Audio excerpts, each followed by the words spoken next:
پیغمبر یہ فرما رہے ہیں کہ الحسین منی وانا من الحسین، صرف حسین مجھ سے نہیں ہے، میں حسین سے ہوں۔ کربلا تک امام حسین رسول خدا سے تھے، کربلا کے بعد سے رسول خدا حسین سے ہیں۔ اللہ نے کہا کسی بھی حرم میں جاؤ گے ایک دعا کی ضمانت ہے، لیکن صرف یا میرے حرم میں 3 دعاؤں کی ضمانت ہے یا پھر حسین کے حرم میں 3 دعاؤں کی ضمانت ہے۔ محرم کے پورے مہینے میں کوئی ولادت نہیں ہے، شعبان کے مہینے میں کوئی شہادت نہیں ہے، کہ وہ سجدہ ضائع نہیں ہوتا جو خاک کربلا پہ ہوتا ہے۔ اے کربلا تو معلّہ کیوں ہے؟ کہ مجھ میں حسین ہے اس لیے میں معلّہ ہوں۔ اور اتنا ہی فاصلہ، عین اتنا ہی فاصلہ حرم سید الشہداء سے حرم حضرت عباس کا ہے۔ پروردگارہ اس نے کیا کھویا ہے جس نے تجھے پا لیا، اور اس نے کیا پایا ہے جس نے تجھے کھو دیا؟ یہ خصوصیات ہیں جناب سید الشہداء کی، اس لیے امام روایت کے الفاظ ہیں کہ جب صاحب الزمان علیہ السلام ظہور فرمائیں گے،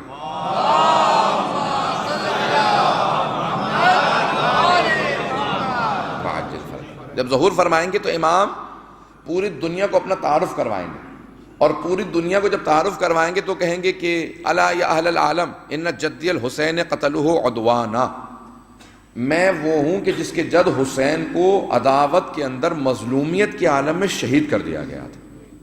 یعنی کس سے تعارف کروائیں گے اپنا؟ جناب سید الشہداء سے، اگر بات کو پہنچا پا رہا ہو۔ اور فرمائیے گا اپنا تعارف جو کروائیں گے ختمی مرتبہ سے، جناب امیر سے، جناب امام حسن سے، یہ کسی اور امام سے نہیں، 11ویں امام سے نہیں، بلکہ سید الشہداء سے اپنا تعارف کروائیں گے۔ کیوں؟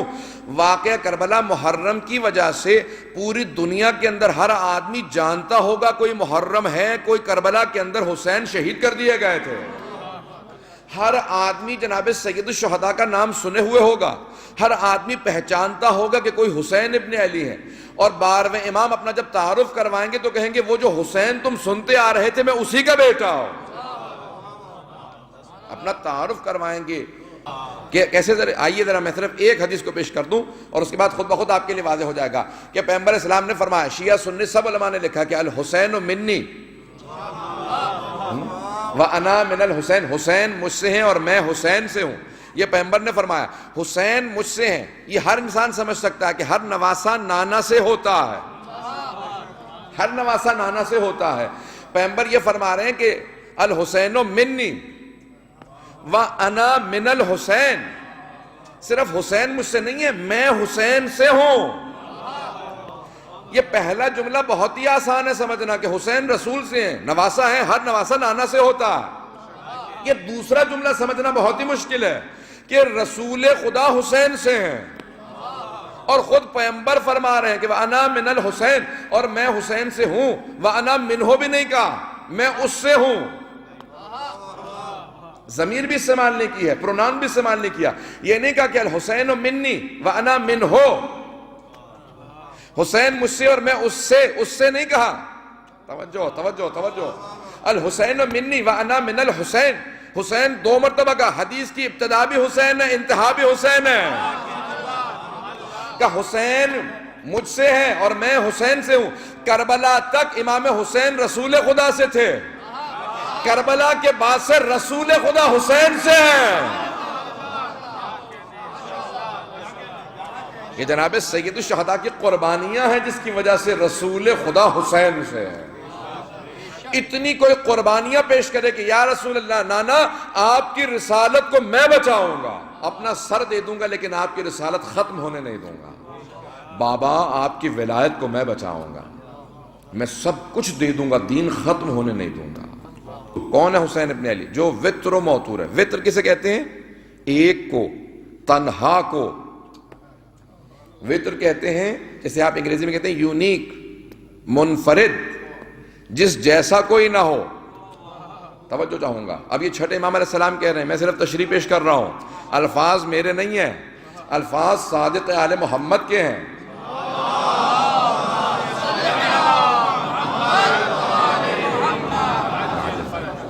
کیسے منفرد ہیں؟ عزیزان گرامی، بہت سے لوگوں نے لکھا کیونکہ جتنے بھی 14 معصومین کی ہستیاں ہیں وہ دہرائے ہوئے ہیں۔ پیغمبر کا نام دیکھیے گا 14 معصومین کے اندر، پہلے پیغمبر اسلام ہے، نام محمد ہے صلی اللہ علیہ وسلم۔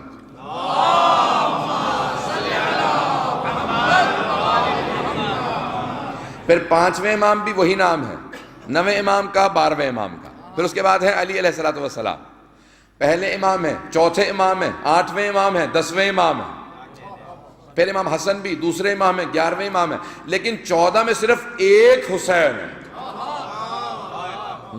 کچھ لوگ کہتے ہیں اس طرح سے منفرد ہیں۔ اب آئیے ذرا غور کیجئے گا، امام فرما رہے ہیں السلام علیکہ یا ثار اللہ وابن ثار والوتر الموتور، اے منفرد آپ پہ سلام ہو، والموتور کیا مطلب؟ جسے رکھا ہی ایسا گیا ہو، جسے اللہ نے بنایا ہی ایسا ہو کہ وتر بھی ہے، موتور وتر کہتے ہیں ایک کو، منفرد کو، موتور جسے رکھا ایسا ہو، اللہ نے چاہا ہے ایسا ہو، اللہ نے چاہا یہ ہو کہ حسین ایک رہے، حسین منفرد رہے۔ آئیں ذرا غور فرمائیں، میں ذرا کچھ چیزیں پیش کرنا چاہتا ہوں کہ حسین کیسے منفرد ہیں، اس کے بعد والے جملوں کو بعد میں پیش کروں گا۔ اب میں نے سار اللہ کو پیش کر دیا، تفصیل سے میں وقت میں نہیں ہے کہ اس میں تفصیل میں جا سکوں، ذرا غور فرمائیے گا عزیزان گرامی۔ عزاداران سید مظلوم ذرا غور کیجئے، جناب سید الشہداء منفرد ہیں، وتر ہیں، موتور ہیں، کیسے؟ اللہ نے کہا کسی بھی حرم میں جاؤ گے تو ایک دعا کی ضمانت ہے، لیکن صرف یا میرے حرم میں 3 دعاؤں کی ضمانت ہے، یا پھر حسین کے حرم میں 3 دعاؤں کی ضمانت ہے۔ کتاب کا نام ہے خصائص الحسینیہ، آیت اللہ شیخ محمد جعفر شوشتری، آیت اللہ جعفر شوشتری کتاب ہے، وہاں سے پیش کر رہا ہوں۔ 700 صفحوں میں انہوں نے امام حسین کے خصائص لکھے ہیں، خصوصیات لکھی ہیں، جن میں سید الشہداء وتر و موتور ہیں۔ کچھ ایسی چیزیں ہیں جو صرف پیغمبر سے مخصوص ہیں، کسی اور میں نہیں ہیں، کچھ ایسی ہیں جو صرف علی بن ابی طالب میں کسی اور میں نہیں، کچھ جناب سیدہ میں کسی اور میں نہیں، کچھ امام حسن میں کسی اور میں نہیں، کچھ امام حسین میں کسی اور میں نہیں۔ آئیں ذرا پیش کرنا چاہتا ہوں وہ چیزیں جو مخصوص ہیں سید الشہداء سے۔ عزیزان گرامی، جس مہینے میں سید الشہداء کی شہادت ہے، کون سا مہینہ ہے؟ محرم، 10 محرم کو شہادت ہے۔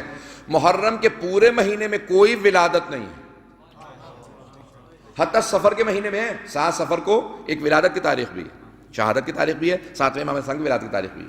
یہ اور بات ہے کہ مناتے نہیں ہیں وہاں، ہم اسے لے جاتے ہیں رجب کے مہینے میں یا شعبان میں لے جاتے ہیں، 7ویں اسلام کی خوشی کو وہاں مناتے ہیں، صرف اور صرف وہ بھی غم سید الشہداء کی وجہ سے 7 سفر کو خوشی نہیں مناتے۔ لیکن واحد مہینہ ہے محرم کا مہینہ جس میں کوئی ولادت نہیں۔ شعبان کے مہینے میں جناب سید الشہداء کی آمد ہے، اس پورے مہینے میں کوئی شہادت نہیں، حتیٰ رجب کے مہینے میں شہادتیں ہیں، ماہ رمضان میں شہادتیں ہیں، ذی الحج کا مہینہ عیدوں کا مہینہ ہے، اس میں بھی شہادتیں ہیں، لیکن صرف ایک شعبان کا مہینہ ہے جس میں کوئی شہادت نہیں ہے۔ یہ جناب سید الشہداء سے مخصوص ہے، خصائص امام حسین میں ہے۔ یعنی کیا مطلب؟ اللہ کیا بتانا چاہ رہا ہے کہ اے حسین، جہاں آپ کی خوشی وہاں کوئی غم نہیں، اور جہاں آپ کا غم وہاں کوئی خوشی نہیں۔ اور فرما رہے ہیں عزیزان گرامی، یہ سید الشہداء میں پیش کرنا چاہ رہا ہوں، اگر سننا فرمائیں، یہ مخصوص ہے چیزیں جو جناب سید الشہداء سے آیت اللہ شیخ جعفر شوشتری نے لکھی، بے انتہا خصوصیات ہے جناب سید الشہداء کی۔ صرف ایک حرم پروردگار ہے جہاں 24 گھنٹے طواف ہوتا رہتا ہے، یا پھر حرم سید الشہداء ہے جہاں 24 گھنٹے طواف ہوتا رہتا ہے، اگر لوگ طواف روک دے تو ملائکہ طواف کرتے رہتے ہیں۔ یہ جناب سید الشہداء سے مخصوص ہے، یہ جناب سید الشہداء حضرت امام حسین علیہ السلام سے مخصوص ہے۔ آئیں ذرا میں کچھ اور خصوصیات پیش کرنا چاہتا ہوں۔ عزیزان گرامی، کسی کے لیے بھی سویم کی 10ویں 20واں 30واں چہلم نہیں ہے، حتیٰ پیغمبر اسلام کے لیے، جناب امیر علیہ السلام کے لیے، جناب سیدہ کے لیے، دوسرے ائمہ علیہ السلام کے لیے سویم 10واں 20واں چہلم وغیرہ کسی کے لیے اہتمام نہیں کیا جاتا، لیکن سب ائمہ علیہ السلام نے لکھا ہے، روایات میں مسلسل آیا، چہلم تک جناب سید الشہداء کا غم ہے، 2 مہینے غم کسی کے لیے نہیں ہے، مخصوص ہے امام حسین علیہ السلام سے۔ یہ خصائص امام حسین علیہ السلام ہے، خصوصیت ہے سید الشہداء کی۔ میدان کربلا کی قربانیوں کے صدقے میں اللہ نے کچھ چیزیں مخصوص کی ہیں امام حسین سے، اگر میں پہنچا پا رہا ہوں۔ عزیزان گرامی، اسلام میں مٹی کو طاہر اور پاک قرار دیا گیا ہے، مٹی پاک ہے، اگر پانی نہ ہو تو انسان تیمم کر سکتا ہے، پانی سے انسان وضو بجا لاتا ہے، لیکن اگر پانی نہیں ہے تو انسان تیمم کر سکتا ہے۔ مٹی پاک ہے، اسلام میں مٹی طاہر اور مطہر قرار دی گئی ہے، طاہر بھی ہے مطہر بھی ہے، یعنی خود بھی پاک ہے اور دوسری چیزوں کو بھی پاک کرتی ہے۔ بہت سی چیزیں پاک ہیں لیکن دوسری چیزوں کو پاک نہیں کرتی ہیں، لیکن مٹی پاک ہے اور پاک کرتی ہے، طاہر بھی ہے مطہر بھی ہے، توجہ چاہوں گا، لیکن مٹی کا کھانا اسلام میں حرام قرار دیا گیا۔ توجہ بہت سے لوگ پہنچ گئے ہیں، مٹی کا کھانا اسلام میں حرام قرار دیا، یہاں تک کہ انبیاء کی قبروں کی مٹی کا کھانا حرام ہے، ائمہ کی قبروں کی مٹی کا کھانا حرام ہے، پیغمبر اسلام کی ہر امام کی، صرف امام حسین کی قبر کی مٹی خاک شفا ہے۔ یہ خاک نہیں ہے، یہ مٹی نہیں ہے، یہ خاک شفا، اگر بات پہنچ رہی ہو۔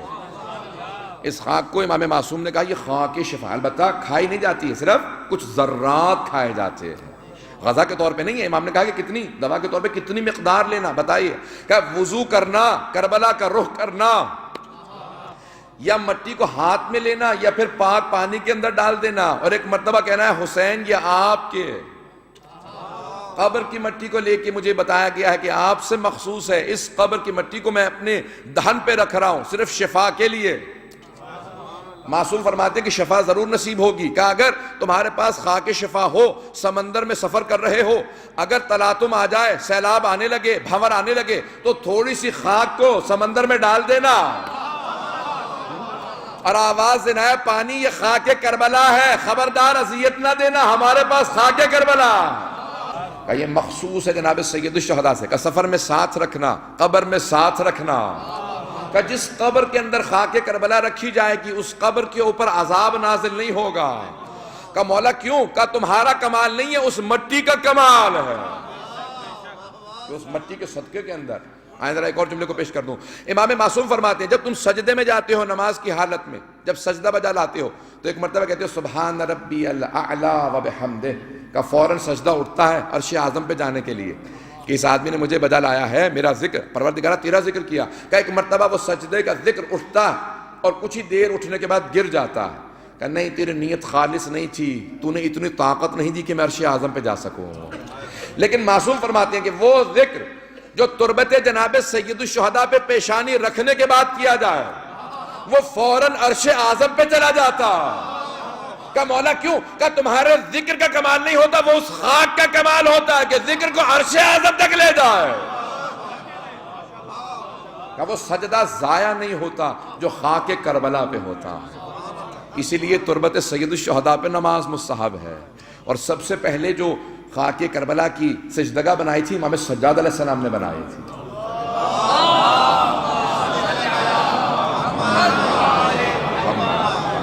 توجہ ہے نا مجمع کی میرے ساتھ؟ تو عزیزان گرامی یہ خصوصیات ہیں جناب سید الشہداء کی خاک کی، ان کی قبر کی مٹی کی خصوصیات ہیں۔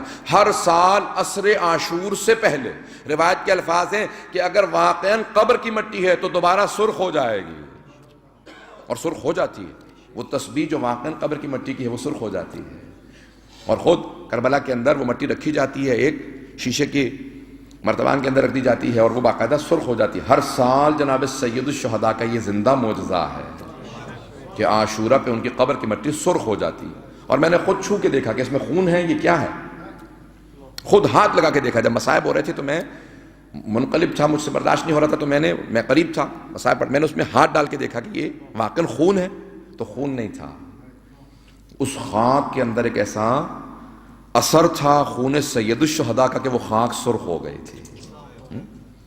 کہ چوتھے امام علیہ السلام کے الفاظ ہیں کہ جہاں پہ بھی بارش ہوتی تھی تو اس میں خون برس رہا تھا روز عاشور 61 ہجری کے اندر، اور جو آدمی پتھر اٹھاتا تھا اس کے نیچے سے خون نظر آتا تھا، ہر آدمی پریشان تھا، پوچھنے پہ مجبور تھا پروردگارہ دنیا میں کیا ہو گیا، ہر آدمی پوچھتا تھا تو جواب ایک ہی ملتا تھا، کوئی حسین شہید کر دیا گیا۔ ذرا آگے بات کو بڑھانا چاہتا ہوں، خاک کربلا سے متعلق بہت مطالب پیش کر سکتا ہوں لیکن وقت نہیں ہے، مجھے صرف اشارہ کر کے آگے بڑھنا۔ عزیزان گرامی ذرا آئیے غور کیجئے گا، معصوم فرماتے ہیں کہ اللہ نے ایک مرتبہ مکے کو دیکھا، کہا کہ دیکھ اے خانہ کعبہ تم مکرمہ کہلائے گا کیونکہ خدا کا حرم یہاں ہے، اے مدینہ تم منورہ کہلائے گا کیونکہ نبی کا حرم یہاں ہے، امیر المؤمنین کے حرم کی وجہ سے نجف اشرف کہلائے گا، مشہد مقدس کہلائے گا، لیکن یا عرش عرش معلیٰ کہلائے گا یا پھر کربلا کربلا معلیٰ کہلائے گا۔ عرش کیونکہ اعلیٰ تھا معلیٰ کہلایا، غور کیجئے گا، عرش اعلیٰ تھا تو معلیٰ کہلا، معلیٰ یعنی جو بلند ہو، بہت بلند ہو، لیکن خانہ کعبہ سب کی ساری سرزمینیں دیکھیں گی کربلا کی سرزمین کو، اور ایک مرتبہ آواز دے کے کہیں گی عرش اعلیٰ ہے اس لیے معلیٰ ہے، اے کربلا تو معلیٰ کیوں ہے؟ کہ مجھ میں حسین ہے اس لیے میں معلیٰ ہوں۔ معصوم کے الفاظ ہے، روز قیامت سب کو بلایا جائے گا، محشور کیا جائے گا، سارے انبیاء، اولیاء، اوصیاء، شہداء، صالحین، صدیقین، ائمہ سب محشور ہوں گے، لیکن ایک مرتبہ پروردگار آواز دے گا خبردار میدان کربلا سے کسی کو محشور نہ کرنا، اس حسین ابن علی کی سرزمین کو اٹھا لاؤ، کیونکہ وہاں جو سو رہا ہے وہ بڑا زخموں سے چور چور ہے۔ تو روایت کے الفاظ ہیں کہ خود اس زمین کو، اس بقعے کو، اس ٹکڑے کو، کربلا کی جناب سید الشہداء کی قبر مطہر کے ٹکڑے کو اٹھا کے لے جایا جائے گا، محشور کیا جائے گا۔ عزیزان گرامی، یہ خصوصیات ہیں جناب سید الشہداء کی۔ اسی عزیزان گرامی غور کیجئے گا اس پہ کہ جہاں پہ امام معصوم نے سید الشہداء کو وتر و موتور کہا، ثار اللہ اور وتر و موتور، کہ حسین منفرد ہیں، حسین اللہ نے کچھ خصوصیات دی ہیں۔ آئیں ذرا دیکھیں کون کون سی اور خصوصیات ہیں۔ سید الشہداء کربلا سے گئے تھے، مکہ سے گئے تھے کربلا، جب مکے سے گئے تھے تو جناب سید الشہداء جو کچھ مکے میں چھوڑ گئے ہیں اب آپ کو سب چیزیں کربلا میں نظر آئیں گی، کیونکہ حج بیت اللہ باقی ہے تو کربلا کی قربانیوں کے صدقے میں باقی ہے۔ اگر حسین ابن علی قربانی پیش نہ کرتے تو ساری عبادات ختم ہو جاتی۔ یہ عبادتیں حسین کو سلام کر کے کہتی ہے، نماز کہتی ہے کہ اگر آپ نہ ہوتے تو میں ختم ہو جاتی، روزہ کہتا ہے اگر آپ قربانی نہ دیتے تو میں ختم ہو جاتا، زکوٰۃ، خمس، جہاد، یہ سب عبادات، حج خود سے۔ اب آئیں ذرا دیکھیں گے، اگر آپ غور سے دیکھیں گے تو صفا سے مروہ کا فاصلہ 384 میٹر کا فاصلہ ہے، سیٹلائٹ کا زمانہ، گھر جا کے دیکھ لیجئے گا، اور اتنا ہی فاصلہ، عین اتنا ہی فاصلہ حرم سید الشہداء سے حرم حضرت عباس کا۔ یعنی یہ پیغام ہے کہ وہ بھی شاعر اللہ ہے تو یہ بھی شاعر اللہ، یہ حسین ابن علی سے مخصوص ہیں۔ آیت اللہ شیخ جعفر شوشتری نے جو تفصیل دی ہے کہ پروردگار تو نے کتنی جناب سید الشہداء سے وابستگیاں رکھی ہیں، کہ حسین حل جزاء الاحسان الا الاحسان، آپ نے دین کے ساتھ نیکی کی ہے، محسن اسلام تھے نا جناب ابو طالب، جناب خدیجہ، یہ انہی کے ایک کے پوتے ہیں کہ نواسے ہیں۔ تو عزیزان گرامی، سید الشہداء نے قربانیاں دی، خداوند متعال نے اس کے بدلے میں بے انتہا مخصوص کی ہیں چیزیں، وہاں بھی قربانی ہے، حج میں بھی سید الشہداء نے بھی قربانی پیش کی ہے کہ پروردگارا وہاں پہ ایک حیوان کو پیش کیا جاتا، میں اپنے آپ کو تیری بارگاہ میں پیش کر رہا ہوں، اب کیوں نہ خداوند متعال جناب سید الشہداء کی عظمتوں کو سلام بھجوائے، کیوں نہ سلام ہو عظمت جناب سید الشہداء پہ کہ اتنی قربانیاں پیش کی جائیں۔ اب وہ طواف وہاں پہ ہے، یہاں پہ ایک بہن طواف کر رہی ہے، کہ وہاں ایک طواف تھا نا، خانہ کعبہ کے طواف ہے تو یہاں پہ بھی ایک طواف ہے، یہاں بہن نے طواف کیا ہے۔ جب سب کے سب میدان عرفات میں جمع ہو گئے تھے، صحابہ رسول تھے، تابعین تھے، اب سب اپنے طور پہ سوچ رہے ہیں کہ ہم سب حاجی ہیں، عبادت کرنے آئے ہیں، حج کرنے آئے ہیں، ہمارے سے بڑا کوئی دنیا میں عبادت گزار نہیں ہے۔ لیکن ایک مرتبہ کسی سید الشہداء نے دعائے عرفہ پڑھنا شروع کی، ہر طرف سے لوگ سمٹتے ہوئے آنے لگے، کہا یہ کس کی آواز ہے؟ اس کی آواز میں درد بہت ہے، محسوس ہوتا ہے اس نے پروردگار کو سمجھ لیا ہے، یہ پہچانتا ہے۔ ہر آدمی بیٹھنے لگا، سب لوگ جمع ہونے لگے، کہا یہ کون ہے؟ کہا یہ نواسہ رسول حسین ابن علی ہے۔ اب بہت سے لوگ کہنے لگے ارے کوئی نواسہ رسول ابھی تک زندہ ہے، ہمیں تو معلوم ہی نہیں تھا، کیوں بنو امیہ نے اس طرح سے جناب سید الشہداء کو کارنر کر دیا تھا، کوئی پہچانتا نہیں تھا۔